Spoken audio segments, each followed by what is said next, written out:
Hello everyone, myself Vishwanath, welcome to UMIT. आज हम इस क्लास में फंडामेंटल के बारे में बात करेंगे और फंडामेंटल के आज हम इस 9th क्लास में हैं, जिसमें हम डेबिट क्रेडिट के रूल लेकर बात करेंगे। लास्ट क्लास में हमने टाइप्स ऑफ अकाउंट लेके बात किए थे। आपको अच्छे तरीके से ध्यान है, मॉडर्न रूल के हिसाब से हमने अकाउंट को 3 टाइप में डिवाइड किए थे। एक तो रियल अकाउंट, दूसरा नॉमिनल अकाउंट, तीसरा पर्सनल अकाउंट। और मॉडर्न रूल के हिसाब से हमने मेनली 4 टाइप में डिवाइड किए थे। Asset just opposite liability, expense just opposite income, यही तो बताया था। ये 4 टाइप का हमने लेजर लेके बात किए थे। आज हम इसी का ही डेबिट क्रेडिट रूल लेके बात करेंगे और इसी का ही डिटेल आज हम इस क्लास में डिस्कस भी करेंगे। तो चलिए स्टार्ट करते हैं। डेबिट क्रेडिट रूल, मैं इसको रूल क्यों बोल रहा हूं? जैसे कि आप जानते हैं a+b का होल स्क्वायर का जब आप करना होता है, अब बार बार a+b का होल स्क्वायर करके यानी मल्टीप्लाई करके रिपोर्ट नहीं निकालते। आप सीधा जानते हैं a+b का होल स्क्वायर का मतलब हो गया a² + 2ab + b²। ये फिर फॉर्मूला जो रट लिए कि इसका रिजल्ट यही आएगा, इसी को हम फॉर्मूला बोलते हैं। सेम हम यहाँ पर आज डिस्कस करके इसी चीज के बारे में हम बता देंगे कि इसका रिजल्ट ये है तो यही इसका फॉर्मूला बन जाएगा। अब कैसे बनेगा वो ये हम बात करते हैं। आपको ये बात तो ध्यान है कि डेबिट और क्रेडिट ये 2 अकाउंटिंग सिंबल है। क्या है? अकाउंटिंग सिंबल, जिसको हमने यूज किस लिए किए थे?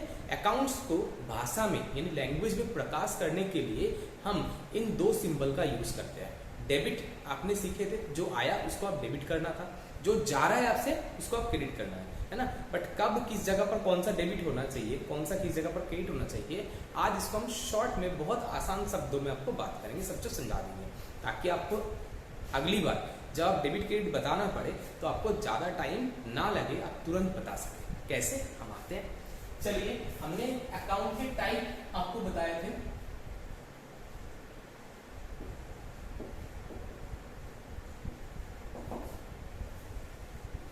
गोल्डन रूल के हिसाब से पहले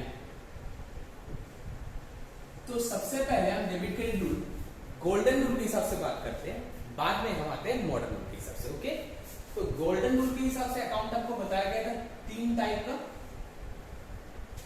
एक तो रियल अकाउंट, दूसरा आपका नॉमिनल अकाउंट, तीसरा आपका पर्सनल अकाउंट। रियल अकाउंट जितना भी टेंजिबल एसेट था उसको हमने रियल एसेट बोले थे, यानी रियल अकाउंट बोले थे। इनकम एक्सपेंस जितना भी था वो हमने नॉमिनल बोले थे, क्योंकि वो नामिक था, नाम से हम पहचान रहे थे। और एक पर्सनल, जो पर्सन के हिसाब से, चाहे वो नॉमिनल पर्सन हो, चाहे वो आर्टिफिशियल पर्सन हो, चाहे वो रिप्रेजेंटेटिव पर्सन हो, है ना, उसको हमने पर्सनल में रखे थे। अब हम बात करते हैं रियल अकाउंट, यानी संपत्ति हुआ तो संपत्ति के रूल के हिसाब से यहां पर बोला गया है क्या कि व्हाट कम्स इन, जो आएगा वही हमारे लिए debit, and what goes out is credit. मतलब आया तो डेबिट संपत्ति, संपत्ति गया तो क्रेडिट। बस सीधा रूल। किसमें? एसेट में, रियल अकाउंट के केस में। रियल अकाउंट के केस में आया तो डेबिट, गया तो क्रेडिट। नॉमिनल ने क्या बोला? नॉमिनल ने बोला ऑल एक्सपेंसेस आर डेबिट। सारे एक्सपेंस क्या होगा? Debit. And all incomes are credit. Income हुआ तो क्या होगा? क्रेडिट। बस कोई भी एक्सपेंस हुआ तो उसको हम डेबिट बोलेंगे, कोई इनकम हुआ तो हम उसको क्या बोलेंगे? क्रेडिट। सीधी सी बात। पर्सनल में क्या बोला गया? पर्सनल में बोला गया अगर कोई रिसीवर है तो ऑलवेज डेबिट, अगर कोई गिवर है तो ऑलवेज क्रेडिट। ये बता दिया गया किसके हिसाब से? आपका गोल्डन रूल, यानी पुराना रूल के हिसाब से। तो पुराना रूल के हिसाब से संपत्ति आया तो डेबिट, संपत्ति गया तो credit. Expenses debit, income credit. Receiver हुआ तो डेबिट, गिवर हुआ तो क्रेडिट। इतने बड़ा रूल आपको याद रखना पड़ता था। अब आपको मैं इसका बहुत ही शॉर्ट मॉडर्न रूल के हिसाब से आपको समझा रहा हूं। आपको आपको समझ में आ जाएगा कि कितने आसान है। इसको याद रखना ही बहुत आसान है। आपको बताता हूं, सेम इसी रूल का हिस्सा है वो, और कुछ भी नहीं।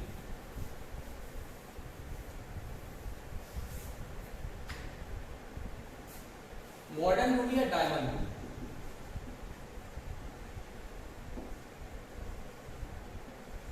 याद है आपको मॉडर्न रूल के हिसाब से अकाउंट्स को हमने 4 टाइप में डिवाइड किए थे, मिलिए ना। एसेट, इसका just opposite liability oblique capital. अगर आप कैपिटल को अलग से देखते हैं तो 5 हो जाएगा, कैपिटल को भी लायबिलिटी जैसे देखते हैं तो 4 ही है। तो इसीलिए दोनों के एक ही जैसा है, इसलिए मैंने एक ही साथ रखा। तीसरा एक्सपेंस, चौथा हमारा इनकम, बस और कुछ भी नहीं है। यही 4 टाइप्स ऑफ अकाउंट है। अब हम इसी में बात करते हैं। सबसे पहले एसेट, संपत्ति। अगर आया, इन हुआ तो डेबिट। कोई भी ट्रांजैक्शन में संपत्ति जब आएगा तो वो संपत्ति को आप क्या कर देंगे, डेबिट। क्या लिखेंगे, डेबिट। और गया तो क्या लिखेंगे, फिर आउट हुआ तो उसको आप लिख दीजिए क्रेडिट। तो पहचान में आ गया। संपत्ति के नाम क्या अगर डेबिट लिखा हुआ है तो मतलब संपत्ति आया है, संपत्ति का अगर क्रेडिट लिखा हुआ है तो मतलब संपत्ति आपसे गया है कि नहीं। वही जगह पर अगर एसेट में ऐसा है तो लायबिलिटी में कैसा होना चाहिए, समझाने के लिए संबंध तो वही है, तो इसको समझाने के लिए क्या होना चाहिए, जस्ट उल्टा होना चाहिए, है कि नहीं। तो इसको उल्टा कर दो, मतलब अगर एसेट आया, लायबिलिटी आया है या कैपिटल आया है तो उसको कर दो आप क्रेडिट। अगर गया है तो उसको कर दो आप डेबिट। हो गया आपका काम। देखो आप यहाँ पर क्या सीखा है, एसेट आया तो डेबिट, तो लायबिलिटी आया तो क्रेडिट होगा, क्रेडिट होगा, उल्टा है ना। तो इसलिए उल्टा कर दिया गया। नहीं तो पहचान कैसे आएगा कि एसेट में लायबिलिटी है। तो इसी कारण से एसेट आया तो डेबिट, लायबिलिटी आया तो क्रेडिट। समझ में आ गया। एसेट गया तो क्रेडिट हो रहा था, लायबिलिटी गया तो उसको हम क्या कर रहे थे, डेबिट। समझे। तो ये हो गया हमारा एसेट और लायबिलिटी कहानी खत्म। रह गई क्या, एक्सपेंस और इनकम। एक्सपेंस ऑलवेज डेबिट, ठीक है। Income always credit. बस इतना ही ध्यान रखना है। क्या ध्यान रखना है कि एसेट आया तो डेबिट, गया तो क्रेडिट। लायबिलिटी आया तो क्रेडिट और गया तो debit. Expense debit, income credit. Sir इतनी बड़ी रूल अभी भी तो मुझे बड़ा लग रहा है, कोई और शॉर्टकट और कोई आसान बताओ ना। हाँ बिल्कुल, एक लाइन आप याद रखेंगे तो इसका भी आसान सिंप्लीफाइड फॉर्म आपके लिए मिल जाएगा। कैसे, एक सिंपल सा, एसेट या एक्सपेंस जब भी होगा या आएगा तो हमेशा डेबिट। बस एक लाइन आप याद रख लीजिए, क्या कि एसेट आया तो भी डेबिट, एक्सपेंस हुआ तो भी डेबिट। तो बाकी जो होगा वो सब क्या है, या तो सिमिलर या तो ऑपोजिट। कैसे, एसेट का ऑपोजिट क्या होता है,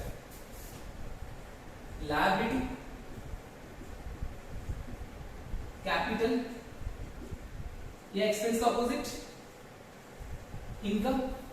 तो ये आया तो क्या हो जाएगा, ठीक। तो आपको बस क्या याद रखना है, ओनली एक ही लाइन याद रखना है। क्या लाइन याद रखना है कि एसेट या एक्सपेंस होगा तो हमेशा डेबिट होगा, बस। तो आपको बाकी चीजें समझ में आ जाएगा। बाकी चीजें क्या होगा, अगर एसेट आया था तो डेबिट हुआ था तो एसेट जाएगा तो क्या होगा, क्रेडिट। एक्सपेंस हुआ तो क्या हो जाएगा, एक्सपेंस हुआ तो डेबिट। तो एक्सपेंस का ऑपोजिट इनकम हुआ तो क्या हो जाएगा, क्रेडिट। बस अब 2 मिनट में ही बोल देंगे। तो सिर्फ आपको एक लाइन ये याद रखना है जो मैंने बॉक्स के अंदर लिखना है, क्या एसेट या एक्सपेंस जब भी हुआ तो क्या हो जाएगा, डेबिट। तो बाकी चीजें या तो सिमिलर है या तो ऑपोजिट है। बस आपको 1 मिनट में ध्यान आ जाएगा। आप अगर सिर्फ इस लाइन को ध्यान रखेंगे तो बाकी काम आपका ऑटोमेटिकली कंप्लीट हो जाएगा। ओके, अब हम बात करते हैं, पहले आप इसको लिख लीजिए एक बार। ओके हो गया, इरेज कर दूं।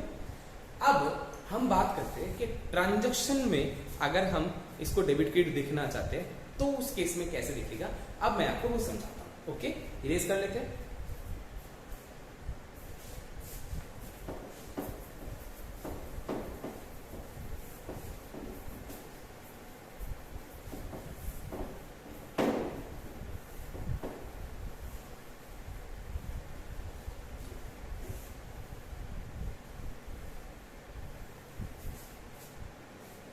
हमने रूल क्या सीखे, कि एसेट और एक्सपेंस हुआ तो क्या होगा, डेबिट। बस एक ही लाइन का रूल हमने सीखे।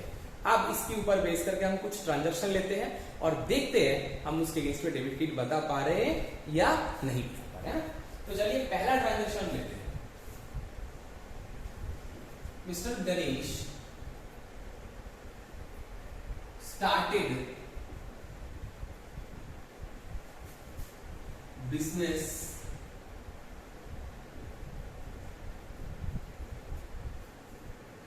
With cash.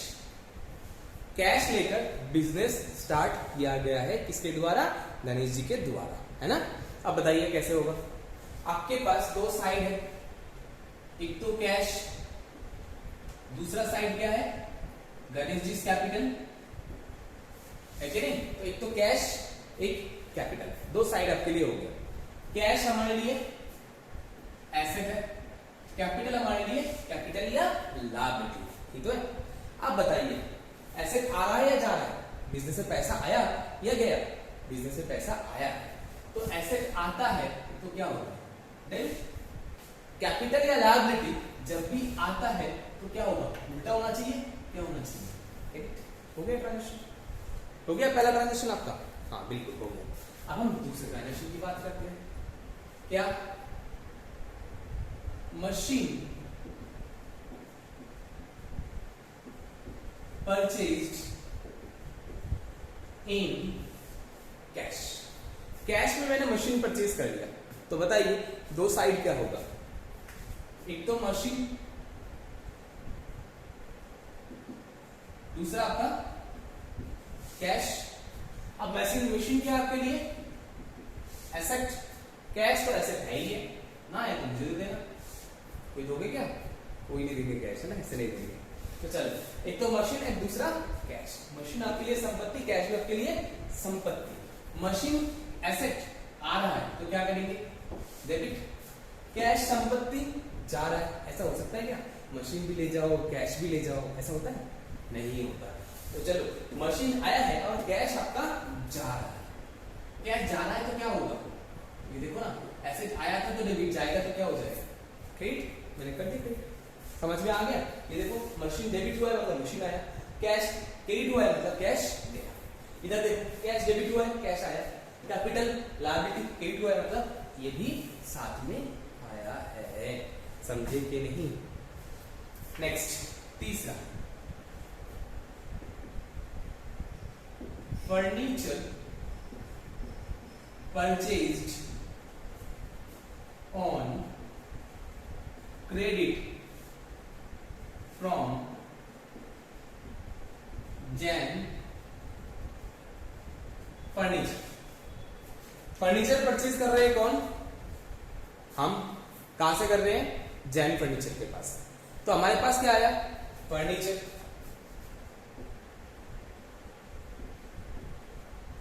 कहां से आया, उधारी में। किसके पास से उधार लिया हमने, जैन फर्नीचर के पास।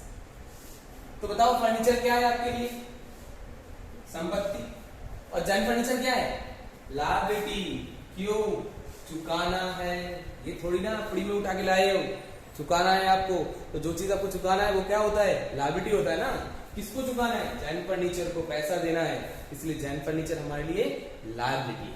अब बताओ एसेट आ रहा है या जा रहा है, आ रहा है तो क्या होगा, डेबिट। जैन फर्नीचर लायबिलिटी आया है, गया है, आया है लायबिलिटी, तो क्या होगा, डेबिट। हो गया ट्रांजैक्शन, कोई दिक्कत है। अब हम मान लो कि हमने जैन फर्नीचर को पेमेंट कर दिया, कैश पेमेंट कर देता हूं। चौथा ट्रांजैक्शन, कैश पे टू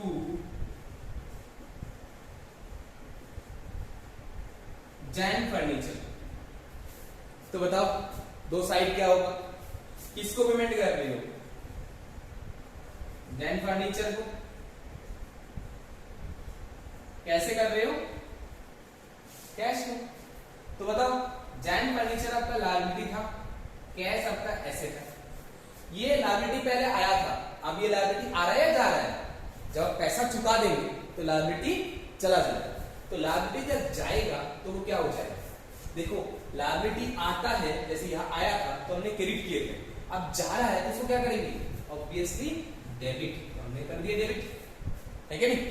कैश हमारा संपत्ति है, आया है गया है तो क्या हो जाएगा, क्रेडिट। अब ये मत बोलना ये भी जा रहा है ये भी जा रहा है, ऐसे कैसे हो गया ट्रांजैक्शन के अंदर, ये आपको पहले ही समझा दिया गया था कि दोनों साइड अगर अलग अलग टाइप का है तो एक आता है तो दूसरा भी आता है, एक जाता है तो दूसरा भी जाता है, बट दोनों ही एक जैसा होता है। जैसे दोनों ही संपत्ति था, यहाँ पर ये देख लो दोनों ही संपत्ति था, तो एक आएगा एक जाएगा, तभी तो हमारा सिमिलरिटी बैलेंस बना हुआ रहेगा ना, तो वो ये था। और यहाँ पर देखो एक संपत्ति एक लायबिलिटी है, तो दोनों ही आ रहा है या कभी कभी दोनों भी जा भी सकता है। मैंने एग्जांपल में भी बताया था, एक मिस्टर एक्स का शादी हुआ था तो संपत्ति भी आया और साथ में पीछे पीछे कोई चल के आ रहा था, वो लायबिलिटी था, खुदाना खास्ता कुछ नहीं हुआ और तलाक हो गया। अब क्या हुआ, संपत्ति भी गई और लायबिलिटी भी गई, है क्या नहीं। तो आपको ये समझ में आएगा, बट हाँ ये अदर वे में मत लेना, इसको बस समझने के लिए, है ना। तो ये आपका हो गया, ये ट्रांजेक्शन आपने समझ लिए। अब हम नेक्स्ट में जाते हैं, ये यहाँ तक कोई दिक्कत है किसी को, इसको इरेज कर दूं। अब हम नेक्स्ट ट्रांजेक्शन की बात करते हैं।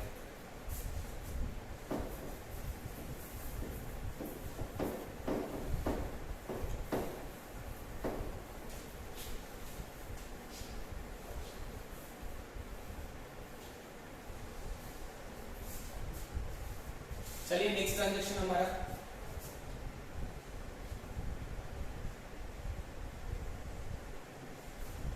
wages paid in cash. Cash में हमने वेजेस का पेमेंट किया, तो बताइए दो साइड क्या रहेगा, एक तो वेजेस दूसरा कैश।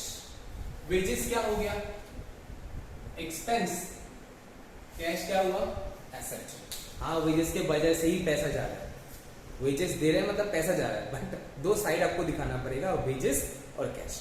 किस लिए जा रहा है, वेजेस के लिए। क्या जा रहा है, कैश जा रहा है, समझे। तो वेजेस और कैश हो गया। वेजेस एक्सपेंस है तो क्या होगा, देखो ना एक्सपेंस हुआ तो डेबिट, बता दीजिएगा ना, तो एक्सपेंस आपका डेबिट हो गया। कैश संपत्ति है, जा रहा है तो क्या होगा, क्रेडिट। अच्छा देखो मैंने एक्सपेंस के लिए आना जाना नहीं लिखा, क्योंकि अभी आप लोग बस इतना जान के रखो, एक्सपेंस हुआ तो डेबिट, इनकम हुआ तो क्रेडिट, आना जाना मत समझो एक्सपेंस और इनकम के लिए, बाकी एसेट लायबिलिटी समझो। जब ये समझ जाओगे बाद में आपको आना जाना भी समझा देंगे, ओके। छठा, सैलरी पेड इन कैश। अब बताओ दो साइड क्या होगा, एक तो सैलरी दूसरा कैश। अब सैलरी क्या है हमारे लिए, एक्सपेंस, कैश क्या है, एसेट। एक्सपेंस हुआ है तो क्या होगा, डेबिट। कैश एसेट है तो क्या हो जाएगा, क्रेडिट। क्यों, क्योंकि कैश जा रहा है, कैश जा रहा है, संपत्ति जा रहा है तो क्या हो जाएगा, क्रेडिट। और एक्सपेंस मतलब मैंने डेबिट बोला तो एक्सपेंस होते ही डेबिट आप कर दीजिए। तो ये तो आपका एक्सपेंस का हो गया। अब मैं बात करता हूं अगर इनकम हुआ तो उसके लिए क्या होगा, चलो बात करते हैं। 7 नंबर क्या है, कमीशन रिसीव्ड इन कैश। बताओ दो साइड क्या होगा, एक तो कैश आया, कहां से आया, कमीशन रिसीव हुआ, तो दूसरा हमारा कमीशन रिसीव। कैश एसेट आ रहा है तो डेबिट, कमीशन रिसीव्ड इनकम है तो क्या हो जाएगा, क्रेडिट। क्या हो जाएगा, क्रेडिट। हो गया आपका क्रेडिट, कोई दिक्कत। नेक्स्ट हम और एक एग्जांपल लेते हैं, रेंट रिसीव्ड इन कैश। तो बताओ क्या होगा, एक तो कैश, दूसरा आपका रेंट रिसीव्ड, है क्या नहीं, cash asset, rent received, income. Cash आ रहा है तो डेबिट, रेंट रिसीव्ड इनकम हुआ है तो क्रेडिट। अच्छा अब लिख देते हैं, गलती से ऊपर नीचे लिख देते हैं अभी, तो आपको अभी कोई प्रॉब्लम नहीं है। जब हम जर्नल लिखना सीखेंगे तब आपको ध्यान देना है कि डेबिट को हमें पहले लिखना होता है, क्रेडिट को हमें बाद में लिखना होता है। अभी जब आप सिर्फ दो साइड निकल रहे हैं और उसमें डेबिट क्रेडिट लिख रहे हैं, इसमें आप ऊपर नीचे लिख सकते हैं, कोई दिक्कत कोई प्रॉब्लम नहीं है, कोई दिक्कत नहीं है हमें। ओके, तो चलिए आगे बढ़ते हैं। 8वां एंट्री वाला हो गया। अब नेक्स्ट एंट्री बात करते हैं, रेज करते हैं इसको।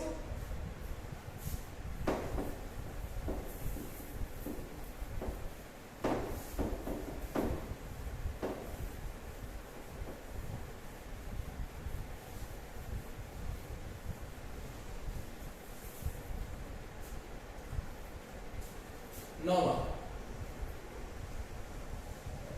Loan taken from JP finance. JP finance से मैंने लोन लिया है, तो हमारे पास क्या आया? कैश आया। मान लो चेक से आया तो बैंक में पैसा आता है, बट अभी बैंक का अभी ट्रांजेक्शन हम बात नहीं कर रहे, है ना। तो कैश आया और कहां से आया? लोन फ्रॉम जेपी फाइनेंस, है कि नहीं। तो कैश हमारा क्या है? संपत्ति। लोन फ्रॉम जेपी फाइनेंस क्या है? लायबिलिटी, है कि नहीं, जिसको हमें चुकाना पड़ेगा। संपत्ति आ रहा है तो डेबिट, लोन लायबिलिटी आ रहा है तो इसको क्या कर देंगे? तो एक चीज आपको और देखने को मिल रहा है कि हर एक ट्रांजेक्शन में एक साइड डेबिट है तो ऑटोमेटिकली दूसरा साइड क्रेडिट ही हो रहा है कि नहीं। उसके बाद आप समझ लीजिए क्यों क्रेडिट हो रहा है। एक बार आप इसको समझ लेंगे, एक बार आपका व्यू क्लियर हो जाएगा, तो आगे आपको कभी कोई जर्नल में प्रॉब्लम नहीं आएगा। और ये बहुत ही आसान है। मॉडर्न रूल वाला जो फॉर्मूला मैंने आपको बताया था, उस फॉर्मूला के ऊपर एक बार आप डिस्कस करके देख लीजिए, क्लियर हो जाएगा। हाँ, दो एक जगह आपका क्वेरी फिर भी रह सकता है, उसके लिए आप हमें एक बार डिस्कशन क्लास में, डाउट क्लास में दोबारा आप कॉल कर लीजिए या तो पूछ लीजिएगा। ओके, तो चलिए आगे बढ़ते हैं। 10 next, loan repaid to JP finance. JP finance को मैं लोन चुकता करती हूं, तो कैसे होगा?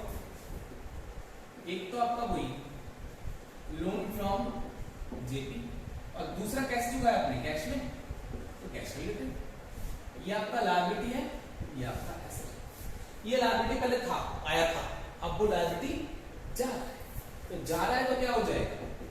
डेबिट हो जाएगा। और दूसरी बात, कैश हमारा संपत्ति है, कैश भी जा रहा है, कैश जा रहा है तो क्या हो जाएगा? क्रेडिट हो गया हमारा काम, कोई दिक्कत। अब हम नेक्स्ट में जाते हैं। Cash drawing for personal use. Personal purpose में अगर बिजनेस से आप कैश विड्रॉन करते हैं तो आपका दो साइड क्या था? याद होगा मैंने बार बार करके बोला था, बिजनेस का ओनर जब बिजनेस में इन्वेस्ट करता है तो उसको हम कैपिटल बोलते हैं। जब बिजनेस का ओनर बिजनेस में से विड्रॉन कर लेते हैं, आहरण कर लेते हैं, तो उसको हम क्या बोलते हैं? उसको हम बोलते हैं ड्राइंग। क्या बोलते हैं? ड्राइंग। तो दो साइड हमारा क्या हो जाएगा? एक तो आपका ड्राइंग, दूसरा आपका कैश, है कि नहीं। तो ड्राइंग क्या होता है? Negative capital, cash, asset. Negative capital क्यों बोल रहा हूं? कैपिटल जा रहा है। पहले मिस्टर राम ने 100 रुपए बिजनेस में इन्वेस्ट किया था। अब कोई मिस एक्स आए, आके उनको बोला कि मुझे पर्सनल गोलगप्पे खाने हैं, तो उसके लिए मुझे 10 रुपए चाहिए। तो मिस्टर राम ने 10 रुपए निकाल के उनको दे दिया। तो 10 रुपए निकाल के उनको जो दिया वो क्या हुआ? बिजनेस में से पर्सनल पर्पस में विड्रॉन हो गया। जब पर्सनल पर्पस में विड्रॉन हो जाता है तो उसको हम बोलते हैं ड्राइंग, जो आपका कैपिटल को कम कर देता है। पहले आपका कैपिटल था 100 रुपए का, अब उसमें से घट गया कितना? 10 रुपए। अब आपका कैपिटल कितने का रह गया? 90 रुपए का। यानी आप जो बिजनेस करेंगे वो कितने से करेंगे? आप वो 90 रुपए से करेंगे, है कि नहीं। तो यही कहानी है। तो चलिए, ड्राइंग मतलब हमारा नेगेटिव कैपिटल, यानी कैपिटल जा रहा है। जब आपका कैपिटल जा रहा है तो आप क्या करेंगे? कैपिटल आया था तो क्या किए थे आपने? जब बिजनेस स्टार्ट किए थे कैश के साथ तो कैपिटल आया था, तो आपने कैपिटल को क्या किए थे? डेबिट है नहीं, कहां से डेबिट किए थे? कैपिटल तो लायबिलिटी होता है, लायबिलिटी आने को हमने क्या किए थे, क्रेडिट किए थे। अब जब लायबिलिटी जाएगा तो उसको हम क्या कर देंगे, डेबिट कर देंगे, हो गया डेबिट। और कैश संपत्ति जा रहा है तो इसको क्या कर देंगे, क्रेडिट। हो गया आपका ट्रांजेक्शन। देखो तो आपने अभी तक मैंने 11 ट्रांजेक्शन आपको लिखवाया है और इस 11 ट्रांजेक्शन के केस में मैंने डेबिट क्रेडिट दोनों चीज आपको लिखवा दिया। आपको कुछ डाउट है, क्वेरी है तो आप देख लीजिए, एक बार लिख भी लीजिए चीज को। ओके, हो गया लिखना। तो चलिए अब हम बात करते हैं कुछ आपका होमवर्क लेके, जो आपको घर पे करना पड़ेगा, आपका होम टास्क जो आपको घर के लिए है। आप उसमें से आपको 2 साइड भी निकालना है, उसके अलावा उसमें आपका अकाउंट टाइप भी लिखना है, इन आउट भी लिखना है और डेबिट क्रेडिट भी लिखना है। अच्छा हाँ, एक बात और, इन आउट सिर्फ एसेट और लायबिलिटी के लिखना है, एक्सपेंस या इनकम के लिए आपको इन आउट नहीं लिखना। एक्सपेंस हुआ तो आप डेबिट कर देंगे, इनकम हुआ तो आप सीधा क्रेडिट कर देंगे। ओके, तो चलिए हम ट्रांजेक्शन की बात करते हैं कुछ।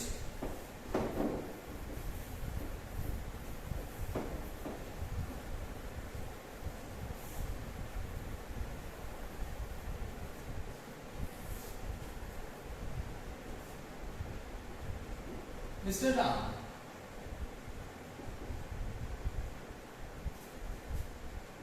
started business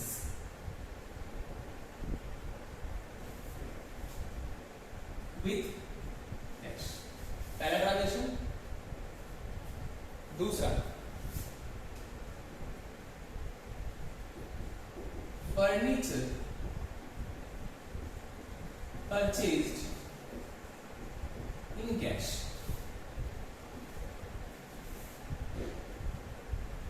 from modern furniture, मैंने लिख दिया MF। क्या पार्टी का नाम आएगा, नहीं आएगा। क्यों, कैश में हो रहा है। जब कैश में होता है तो पार्टी का नाम लिखने की जरूरत नहीं है। तीसरा,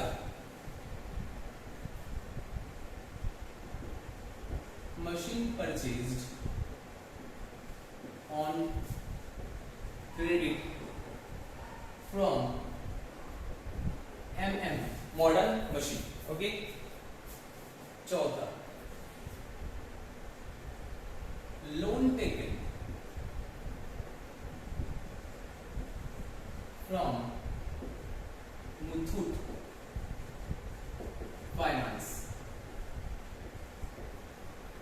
इन कैश मान लेना।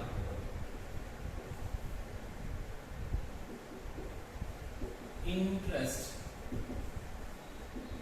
paid in cash। Stationery expense paid in cash। सातवां, loan repaid to Muthoot finance. Loan repaid कर दिया है ना। Rent received in cash.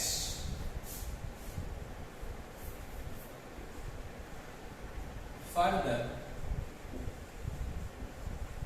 Cash invested into business।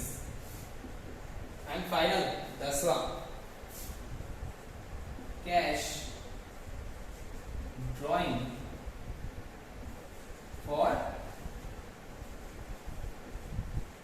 Personal. ये आपका 10 ट्रांजेक्शन है, ठीक है। मैं आपको बोलता हूँ, Mr. Ram started business with cash, furniture purchased in cash from modern furniture, machine purchased on credit from modern machine, loan taken from Muthoot Finance, interest paid in cash। छठा entry, stationery expense paid in cash. सातवां, loan paid to Muthoot finance, loan repaid कर दिया Muthoot finance को। Rent received in cash, rent receive हुआ cash में। Further cash invested in business, दोबारा cash invest किया है बिजनेस में। And last, cash drawing for personal use, personal purpose में कैश विथड्रॉन हुआ है। टोटल ये आपको 10 एंट्री दिया है, इसमें 10 एंट्री का दोनों साइड प्लस आपका दोनों साइड कौन से टाइप का अकाउंट है एंड डेबिट क्रेडिट, ये तीनों चीज आपको लिखना है। आप एक बार लिख लीजिए। ओके, तो ये आपका एंट्री था। तो अगर आपको फिर भी कुछ क्वेरी है आप हमारे डाउट सेशन में इसको क्लियर कर लीजिएगा। ओके, थैंक यू, जय हिंद। आज के लिए इतना ही।